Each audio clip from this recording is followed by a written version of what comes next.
Okay, welcome to another episode of the Rugby League Outsiders. My name's Craig. And my name's Karl, and on this week's Set 6 we'll be talking about the results from the Celtic Cup of the Wheelchair Rugby League. We'll also be talking international news, and we're going to be talking about that record-breaking try scorer.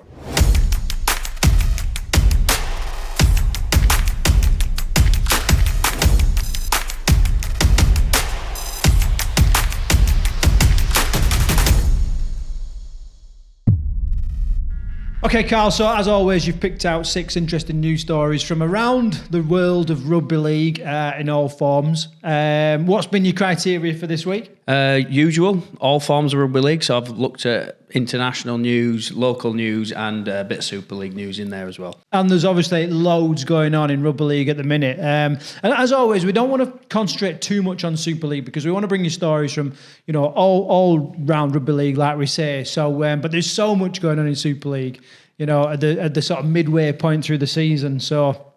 But you picked a couple out, and we're going to get into them in a bit. Yeah, there's quite a bit of international news this week, so that's where we'll start. So England have announced their fixtures against Samoa that are going to be taking place this year.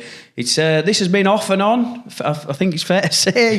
It was on and then it was off. And I don't think it was on, was it? It was like in. Do you remember? It was like Sean Wayne's mind. It was on, but then in Christian Wolf said no, was it's not on. It's not on. So, but yes, it has finally been announced. The dates are as follows. It's first Test match is going to be in Wigan on the 27th of October and Leeds on the 2nd of November. So it's a 2-test series. Craig, 2-test series. Opinion? I think there's some good points for it and there's some bad points for it. It's obviously all down to money, isn't it? Because having 3 games, staying in the country for 3 games, obviously going to cost a lot more than 2 games. You need more than 1 game to have a series, and therefore 2 games is kind of roughly in the middle, isn't it? And but you can have no winner on a 2-game series. Yeah. Well, you can if you win both games, but what if one apiece? Which could very much happen. That was going to be my point. It's like where's your decider? You know what I mean? It's like, okay, well, it's a draw. We'll just leave it as a draw. What good's that to anybody? You need a decider for the series. So, it's a bit of an odd one. I know I've done it. I'm very much of the opinion that we live in a world of winners and losers. And therefore, there should always be a winner and always be a loser. I don't think you can have a drawn series at Test match rugby. I don't think it's right. No, it's not right. And, as human beings, we love threes. You know what I mean? Like the 3 wishes, the 3 bears, you know what I mean? Three bears? Where are you going with this one? Well, I'm so say God locks and the 3 bears. Yeah, go on. Any other examples? There's a ton of examples. The 3 amigos, you know what I mean? There's like 3s everywhere. And the reason being is like, once it's like, it's like it just happened. It's just like an occurrence. Second is like coincidence. You know what I mean? It happens again. That's like a coincidence. But third time, now we've got a pattern. And our brains are designed to look for patterns and spot patterns. So 3 gives you the ability to have a pattern. So 3s are just really important for human beings. We've gone massively off topic here. Yeah. What I'm saying is, I can understand why they're doing 2 games. I would have liked to see 3 because, like you said, how we're going to have a decider. Therefore, it's it just doesn't seem right. Do you think it's for the fact that they're aiming for 2 games and aiming to get 2 full stadiums rather than having a 3-test series like they did against Tonga last year, but they didn't quite fill any of them, did they? I think the Headingley game last was the most successful of the 3.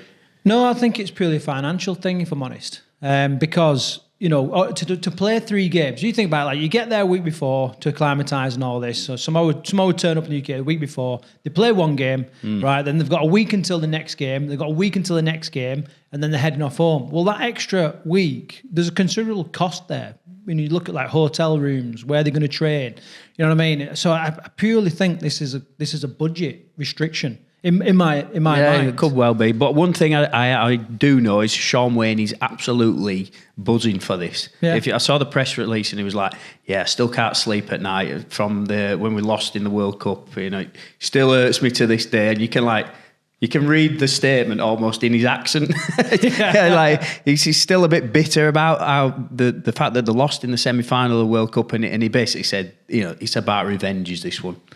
Well, so I hope we don't get a drawn series for that fact. Fucking hell, I know, imagine that. But the other thing with Sean Wayne is like, like I know he's busy and I know he's doing stuff, but actually none of that comes to fruition unless he has an international. You know what I mean? So therefore he needs a series in order to, justify his job almost. And this is so much better than the France international that we've got mid-season that is a curtain raiser to Featherstone versus Toulouse. What is all that about? I know. It's a bit odd. Yeah, so at least they've properly, they've thrown themselves into this one, and this is a meaningful international fixture. Yeah, and as always, going to encourage people to get behind that. We're going to hopefully go in some kind of media capacity. Karl, how can people? Have you got tickets? Ticket sales, are they available now? Tickets are available on the RFL website at the moment. Adults £25 and kids £12.50. I think there is a discount as well at the moment if you buy early bird.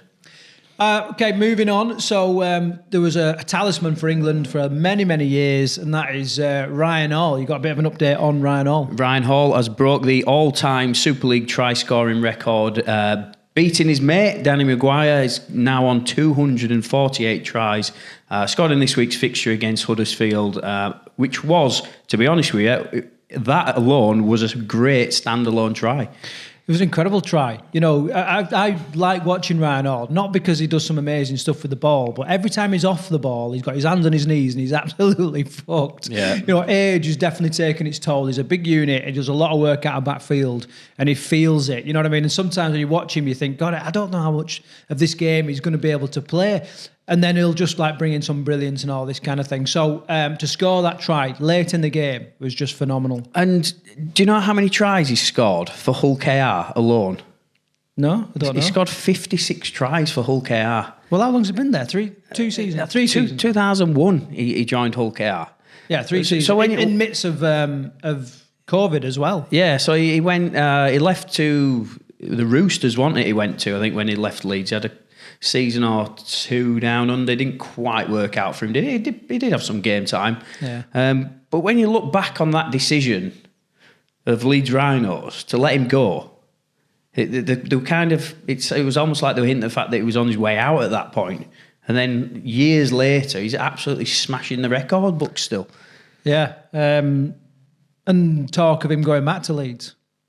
He is going back to Leeds, isn't he? He's going back to Leeds end of the season. Yeah, he's re-signed for one more season at Leeds. Yes, that's where he'll finish his career. So, yeah, it's gone full circle with him. Yeah, I think at that point in the Leeds kind of timeline, there were some big changes coming. I think players like Ryan Hall could sniff that something was, you know what I mean, that there something was afoot and they're no longer going to be the golden generation, all that kind of thing. And I think it was like, right, if I'm ever going to go to NRL, now's the time and, get out.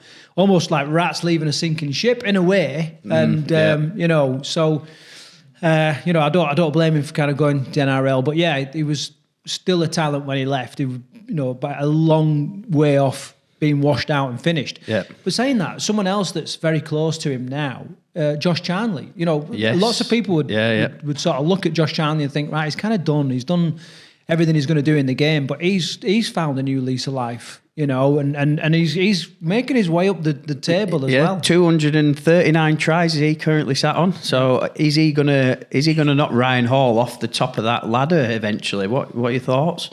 I think he might. I think he's got a couple of extra years on Ryan Hall. Interesting that Josh Charnley had 18 months out of the game, with an injury as well. So, it's and he's still right up there. I think you're going to run through some of the others in the top 20 all-time try scorers of Super League. There's a few surprising ones in there actually. Yeah, who's your biggest surprise? Keith Senior. Well, I know he scored a fair amount of tries, but I don't remember him scoring how many. 199 tries. Yeah, I don't remember Keith Senior scoring 199 tries. I think he scored a hell of a lot for Sheffield, didn't he? In that mega season. Well, they weren't accounted. Why? Because Sheffield weren't in the Super League for that long, were they? They only did a year or two in the Super League. Yeah, I tell you, one that stuck out for me is Luke Dawn. Luke Dawn, he was at London, Salford, Castleford, And, he's currently 10th. Yeah, and you look at the teams he played for, London Broncos, Salford and Castleford, and you don't really look at any of those sides and say, well, these are all high-scoring teams. Yeah, some obviously people you'd expect to be there, Jermaine McGilvray, Tommy Makinson, 8th, still playing, so we'll see what he does at Catalan next year. Leon Price with 173. Yeah, David Hodgson, quality player. Rob Burrow, 11th. I didn't know he was 11th. No, and Kieran Cunningham's further down that list than I would have thought. Oh yeah, 138 tries. I know he wasn't a winger or anything like that, but he seemed to barge over pretty much every game. Yeah, another one that I didn't expect to be there is Kirk Geeman. I wouldn't have thought he'd been like the top 20, and I thought Greg Eden would have been further up the list than sort of 21 at the minute. And no Leslie Vinacolo. Yeah, I know he didn't do enough seasons probably, but yeah, he was a try-scoring machine. So top 10, Luke Dawn 10, 170. Leon Price 173 tries. Tommy Makinson in 8th, 185 tries. Still playing. Ryan Atkins 186. He's higher than I thought. Jermaine McGilvray at 6th, as you already said, he got 196. Paul Wellens is very high, 199 tries. Yeah. In 4th, joint with Keith Senior. Josh Charnley in 3rd, 239. Danny Maguire, 247. And now the GOAT, Ryan Hall, with 248 tries. Yeah, and speaking of patterns, there's another pattern there. So Ryan Hall and Danny Maguire both played for Leeds and Hull KR. So, that's great for Hull KR, just like get the cream off the crop. Yeah. Well, it certainly worked for him, actually, didn't it? That's the sort of time when they started making those signings. Hull KR started making a turn, didn't this? JP as well went in and on the board. From try scorers to Wheelchair Rugby League and the Celtic Cup, Cal. Yeah, so the Celtic Cup took place this week in Galway in Ireland. It was the first time that the Wheelchair Rugby League had actually taken place in Ireland, with the Irish team was predominantly Irish-based players as well, living in Ireland. It's predominantly been a 2-team tournament as this, and this was the first time that it was a 3-team event between Ireland, Scotland and Wales. Yeah, good predominant use of the word predominant. Yeah, I realised I said it 3 times in the same sentence. Patterns, mate. Better than fantastic. That's what I'm saying. It's like sets of 3, mate. It's patterns. Okay, so just looking at the scores there. Yeah, we'll bring the scores up on screen actually at the moment. Yeah, so Ireland solid win against Scotland. Scotland solid win against Wales, and then Ireland 68 points again over Wales. So that was the first game. The first fixture was Wales were the current holders, and Ireland beat them 68 points to 32. Then it was the turn of Scotland and Wales to play each other, and then I think the last game, Ireland 68, Scotland 34. I might have got that wrong way around, but they're the results. Yeah, well, I mean, I wonder how much the home advantage played into the Irish hands, Well, I think the Welsh side, from the reports that I looked at, had played a lot of debutants in the fixture, so there was a lot of young blood coming through the Wales ranks. Again, though, it's just another fine example of Wheelchair Rugby League just thriving and just continuing to grow. Yeah, okay, moving on. Can't escape the news of obviously Rob Burrow passing, and obviously our condolences go out to his family and everybody that knows and have played with him. So Rob Burrow is our next story. Yeah, so his shirt he's going to be remembered. So there was talk about retiring. I know a lot of Leeds fans were looking at wanting to have his number 7 shirt retired, but I think his wishes, the statement that the club put out, upon his wishes, he didn't want to have the shirt retired. Let's face it, there's so many legends have worn that number 7 shirt of Leeds, and I think it'll have an added meaning if you get selected as number 7 for Leeds. So he didn't want to have the shirt retired, but the club have said they're going to commemorate him by having a Rob Burrow signature on every number 7 shirt from here on out for Leeds Rhinos. Yeah, and all through different, age grades and forms of rugby league as well. Yes, so yeah, the students, the women's team, men's team, if you get selected to play number 7 for Leeds Rhinos now, it's going to have an added meaning. And I actually think it's the best way, I think it's the best way to do it. I think it's, keep that shirt going. But it adds an extra touch of meaning to it. Yeah, it's mad how much like a shirt can represent like something, you know what I mean? Like, Yeah. you know, so cast your ears a little. I'm going to drop this on you right now. What shirt from any team, you know, when you think about that shirt and that number, like it just, you know what I mean? It's the most memorable to you. Yeah, number 1, Robbie Hunter-Paul for Bradford. I knew it would be a Bradford shirt, but I didn't know whether it was going to be like a winger shirt. And he wasn't even a fullback. No. He wasn't a fullback. He was scrum half or standoff. But when he came through the Bradford ranks, he always got the number 1 shirt. He was the captain of the team. People looked at him as the number 1 player. And that's how I always remembered him. So yeah, if I ever think of a number 1 shirt, that's the shirt I always think of. Yeah. What about you? Go on and give me an example. I would say Kevin Sinfield's 13 shirt. Yes, yeah. You know, and also Barry McDermott 10 at Leeds. Oh, Bazza. Yeah, I think Stuart Fielding used to wear like 29. Yeah. I don't know why. That was just his squad number. And yeah, I think players get attached to numbers, don't they? Yeah, well, it's like you say, it's a privilege. Like a hero, probably like boy or hero, wore that shirt. You know what I mean? And you grew up watching them playing in that shirt, and all of a sudden it means something. I like what Wigan do as well with the 18th man. That's a great thing as well, isn't it? Like the 18th man represents the crowd.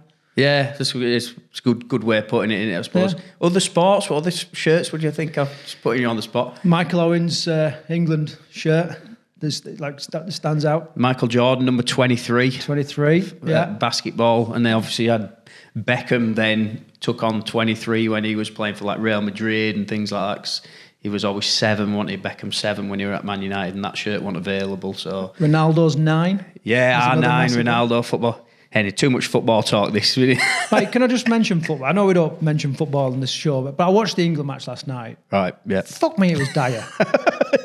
My God, it was fucking dire. Right, and I get it. You know what I mean? I mean, I don't know enough about football to understand the intricacies and all, you know, the tactics and all this kind of stuff. Now, they definitely dominated because they just held the ball forever. Yeah. But I was just like, you know, it's just boring. Come on. And it's like the commentators have to make football exciting to like an outsider, someone who's not like a diehard football fan. You're waiting for the commentators to make it exciting for you. Yeah. Whereas I watch Rugby League and I can see how close they're getting to the try line. Like it builds excitement, you know, without the commentator necessarily to build it up. In fact, I've seen comments recently because, you know, the commentators on Sky Sports are not what they used to be. There's probably a whole discussion here about it. But, you know, and some people are saying, I wish the commentators just shut up and let me watch the sport because it's exciting enough on its own, in my opinion. But yeah, fucking hell, it was bad. Did you watch any of it? I watched... I had it on and I fell asleep on the sofa. I was planning this show and then I fell asleep and woke up and carried on back on with it. I mean, I want to be patriotic and, you know, to support the international side and all that. I just can't. So anyway, it's enough about football. That's a Williams rant for this week. No, we've got another rant coming in a bit. Okay, from there to Challenge Cup, Karl. You had an amazing experience down at Wembley. Fill us in. Yeah, but it's not about me. This is about the Challenge Cup, mate. So the date has been set for the Challenge Cup 2025, which is going to be on the 25th of June, Saturday the 25th of June. Look, I thought this opened a whole bit of debate, actually. Is the magic of the Challenge Cup still alive? That's in debate because we've had low crowds in the other rounds. But to me, the final is just such a spectacle. He's still got that magic. You turn up at Wembley, you're on Wembley Way, and it just feels special to me. Do you know? I'm gonna throw my fucking 2 penneth into the ring here. Oh, here we go. So yeah. I think BBC can be held responsible for killing a lot of the fucking Challenge Cup. If popularity is dropping down and all this, because their coverage of the Challenge Cup is shit. It's fucking shit. I watched the football last night, right? And they've stepped it up, you know, working really hard to make a good show, good presentation. You know what I mean? Make it a spectacle. They don't do that for Challenge Cup. Now we know why, right? Because poor man's sport and all that, but they've got to take some responsibility for killing the magic of it because the footage has been so shit, the coverage has been so crap. Fast forward, though, to the final at Wembley, right? And I saw these comments online about people saying, you know, the stadiums are fair. It's a massive stadium. I don't know where it actually holds Wembley, but it's of course it's going to be 90,000 or something. What I saw was like representation from most clubs in the country in that stadium on that day. It looked like it was absolutely buzzing. And I think like camera angles, as we know, they can either make or break a crowd. They can make a crowd look massive, and they can make a crowd look sparse. And I don't think the camera angle particularly did it justice. But there was a lot of people there. It didn't do it justice because all the crowd. So the bottom two tiers were full, pretty much full, and then the third tier, which is massive, all the crowd were camera side of the. So when the camera looked out the other direction, it looked empty on that side, but actually behind the cameras it was full. So no, the crowd's had a steady increase as well since the COVID years. It's been going up every single year. So the magic's still there. People want to go to Wembley, and 65,000 people for a crowd I thought was brilliant. There was 9,000 people in the stadium for the women's game, which is another increase. So it's all going in the right direction for me. Stick with what works. I know people say, it's got to be up north. There's the magic in there with that. The part of cup final day is getting on that train, heading to London. And it's great. It's such an enjoyable afternoon. I was on the train. I travelled there down on my own because fellow colleague let me down. I had to go on my own. No, you got no mates. But you got on the train. I got on the train at Leamington, right? And there was people there. Covered in tweed? No. Wearing Wigan shirts and wearing Warrington shirts. And you get talking to people. They're not from Wigan and Warrington. They're their adopted sides or the Northerners that have moved into the region. So from outside the traditional heartlands, you got all these fans making their way to Wembley to support the greatest game. And people are on the train sharing stories about Rob Burrow mainly because of the tragic news of that week. It was just great to see. That's the whole part of Wembley. It's not just 80 minutes on the field, it's the whole day out. And then on Wembley Way, like you say, it's fantastic. You see just teams from all different clubs, players all different clubs. You get players, commentators. It's just hustle and bustle on Wembley Way, and it just makes it. I absolutely loved it.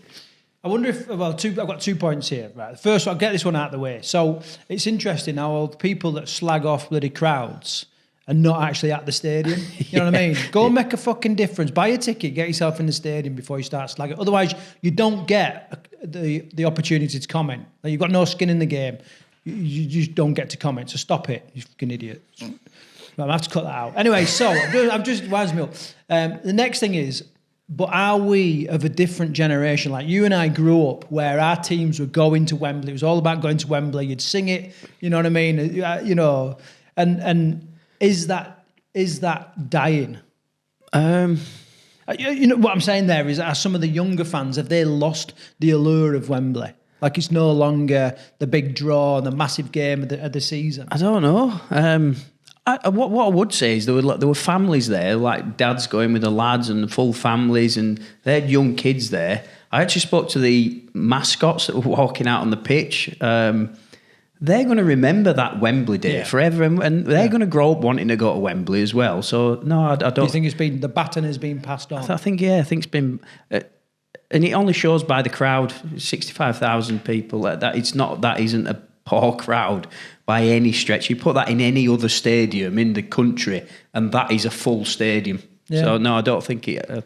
It's just the fact that Wembley is so bloody big these days. Yeah, and don't forget, like getting to London in as easy as it perhaps, you know what I mean? No. It may have been in the past, like public transport, parking, congestion charges. There's just a lot more obstacles nowadays. I think it was a hit, and I think, people commenting saying the RFL need to be ashamed. You need to be ashamed because you're calling out something that actually what you're basing it on, because one thing I would say that the RFL should probably do a bit more is like promote it a little bit more, and get people buying tickets before we even know who's going to be there. Like they have done.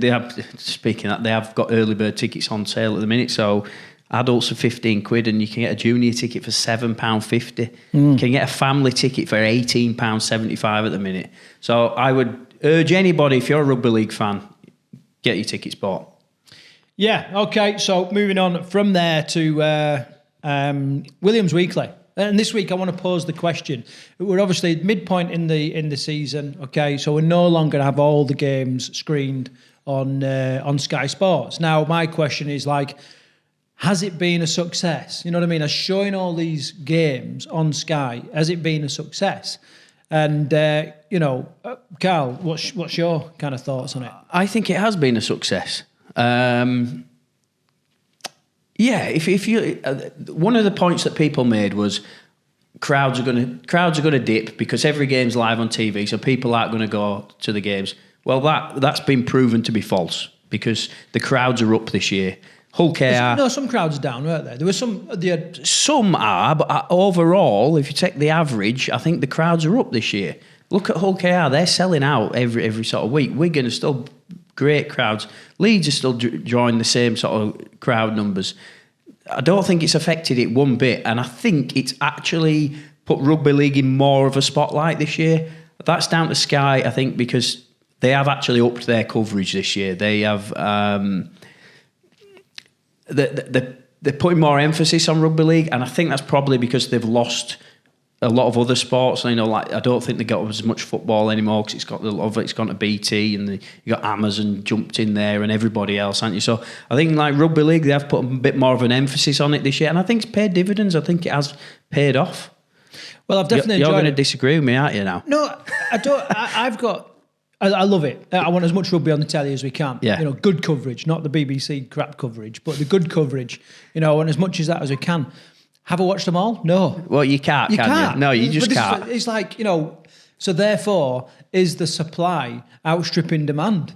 And I know it's a great position to be in. Yeah, first world problems and all that kind of stuff. But there's too much Super League to watch now. Like we started at the start of the year trying to watch all the games, and it was like trying to take a sip of water from a fire hydrant. You know what I mean? It was just like boom, boom, game. So yeah, but you know what I quite like? I'm really busy at the minute, especially on a weekend. It's like I don't. All right, big time. Hey, you're just as busy, so don't make that out.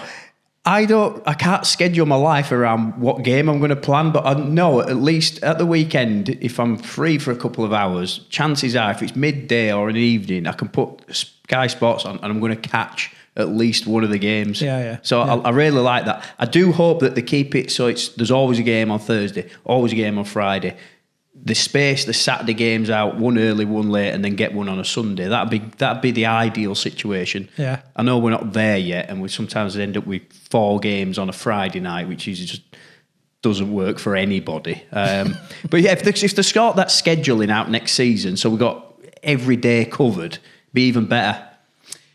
So I want you to imagine now that you've got like 3 games on a Friday night, right?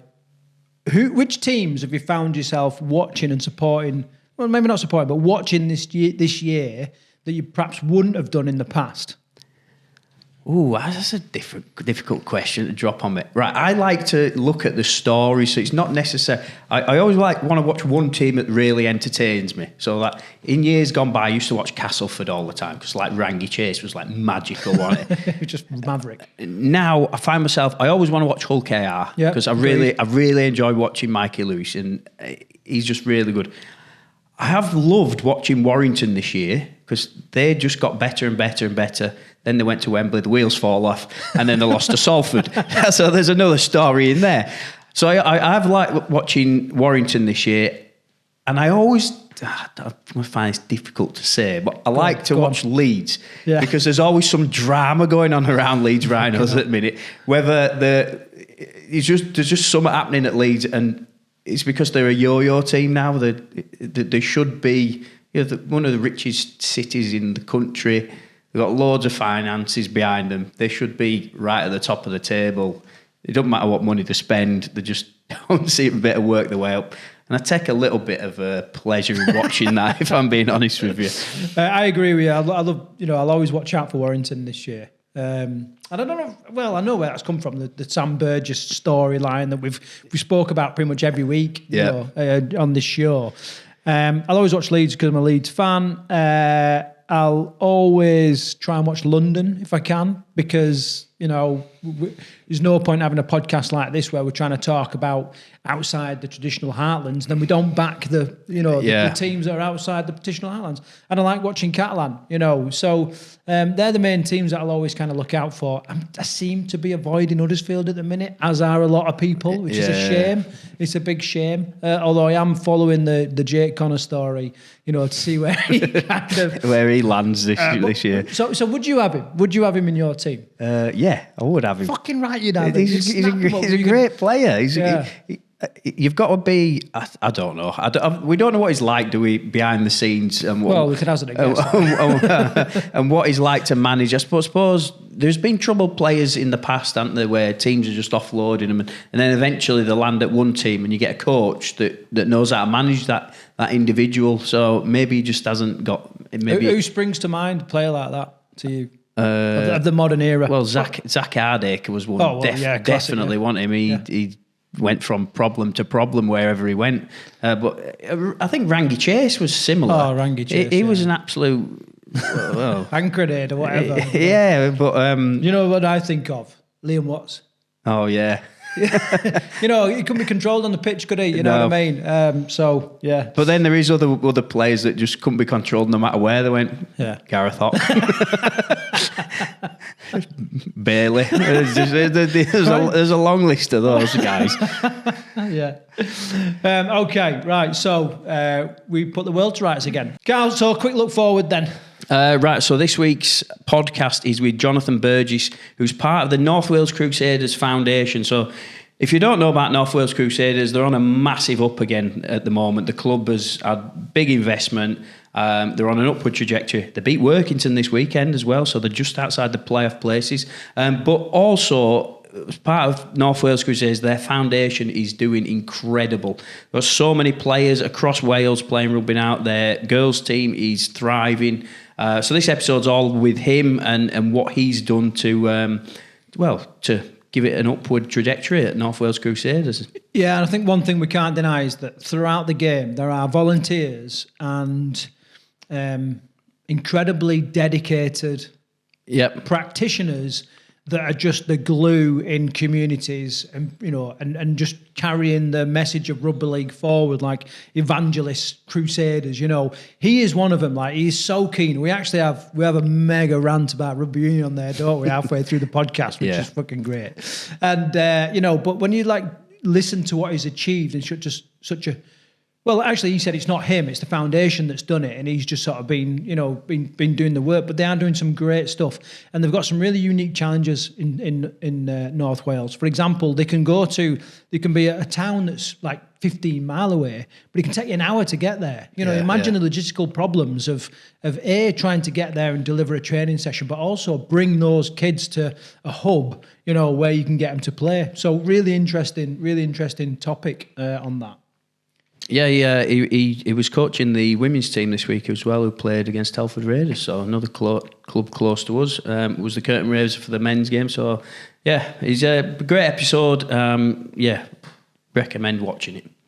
And just another shout out to our episode from last week, Karl Bonsor. If you've not listened to that, if you've not watched it, right, go and watch it, because it's not had the traction that it should have had. Because that guy's story in rugby league is just like second to none. It's just been riddled with adversity, and each time he picks himself up, dusts himself down, and he's made so many transitions to keep himself in the game. So he was a player, played in, across in America, he did loads in his playing career, then started to get concussion problems and head injury. So then he's transitioned into being an official. So, it's just real good. And his story's still evolving. I noticed this week on Facebook he was saying he was refereeing a Women's Super League match. Oh, incredible. So his story continues. Yeah, so catch that episode, and don't forget to like, share and subscribe. As you're supposed to say. Right, okay, Karl, anything else to finish off with? No, that's it. We've wrapped it up, mate. We've smashed the rugby league world to pieces. Okay, until next week, take care.